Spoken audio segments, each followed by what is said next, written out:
This edition of Baby Gizmo Mom Monday is sponsored by Pouch. So what do I remember about that time? I remember like it was just yesterday. It was amazing and confusing and exciting and exhausting. It was that time that I became a mom for the first time.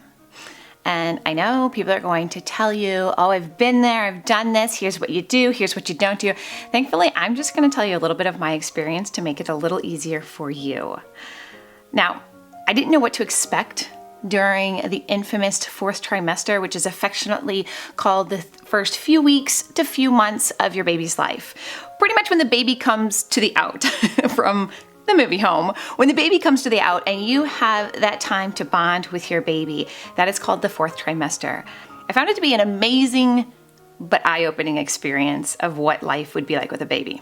Now I could give you the nitty-gritty, but I'm gonna just jump to the most important thing that you need to know, and that's how you get sleep. Not just for you, but for the baby.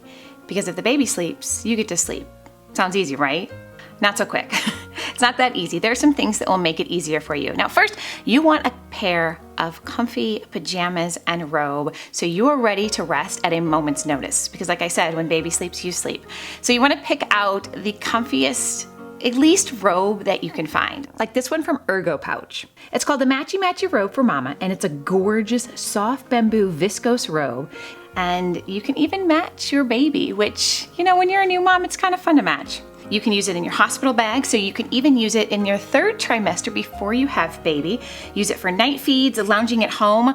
Like I said, you will be ready to rest at a moment's notice. And it's super comfortable, has big pockets so that you can store everything from that spare binky to burp cloths to your lip balm. Now let's talk about PJs for the baby, because you want baby to be comfortable enough to sleep. And these by Pouch are not only adorable, but they're practical and they're super comfortable.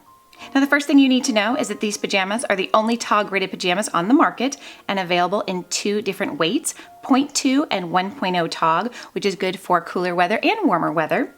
They're made from organic cotton and bamboo, and they are great for layering for warmth. There's a 3-way zip that you won't find on many pajamas that makes changing baby's diaper so easy, especially in the middle of the night. Now let's talk a little bit more about getting baby to sleep and sleep longer. Now the baby was perfectly happy and content confined in the womb. So that is why babies love to be swaddled. Swaddling your baby as a newborn keeps them in that comfortable position that they were so used to for 9 months, and that will allow them to sleep longer. So this cocoon swaddle bag by Pouch helps your newborn feel snug and secure and controls that startle reflex that wakes them in the middle of the night. And it's not complicated to wrap, which is super easy. It's just a zipper. It's made and filled with organic cotton. It converts from an arms in swaddle to an arms out sleeping bag. And it has a 2-way zip for simple use and easy diaper changes. Changing diaper easily is key in those first few weeks and months. It also has a bell-shaped design that helps support healthy hips and the shoulder joints. I also love that the cocoon swaddle bag comes in different TOGs for cooler and warmer weather. Here are 2 TOGs. This is the lighter one and this is the heavier one.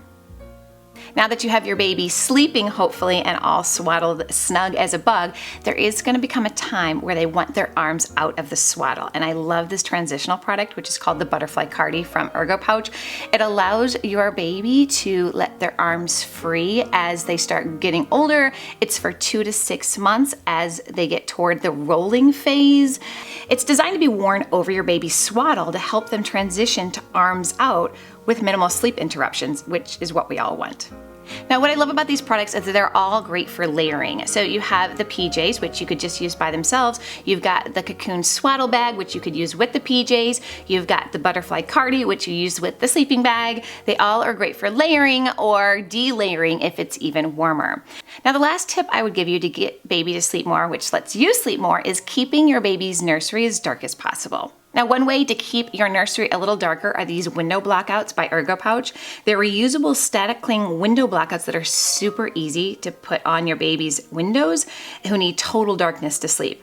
That's white on both sides, so it blends in with your nursery, and it blocks out light and reflects light away from the windows, which helps regulate the room temperature for more comfortable sleeping as well.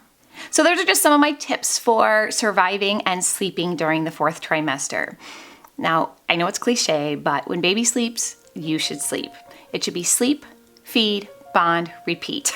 And that's all you need to do. Everything else can wait. A few other tips I have for you for safety in your nursery is make sure there's no loose bedding or anything loose in the crib when baby is young. Make sure you put baby to sleep on their back. Make sure there's nothing in reach of baby in the crib, and just enjoy every second.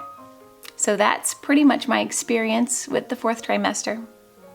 Thanks so much for watching, guys, and don't forget to subscribe, don't forget to thumbs up, and I'll see you next time.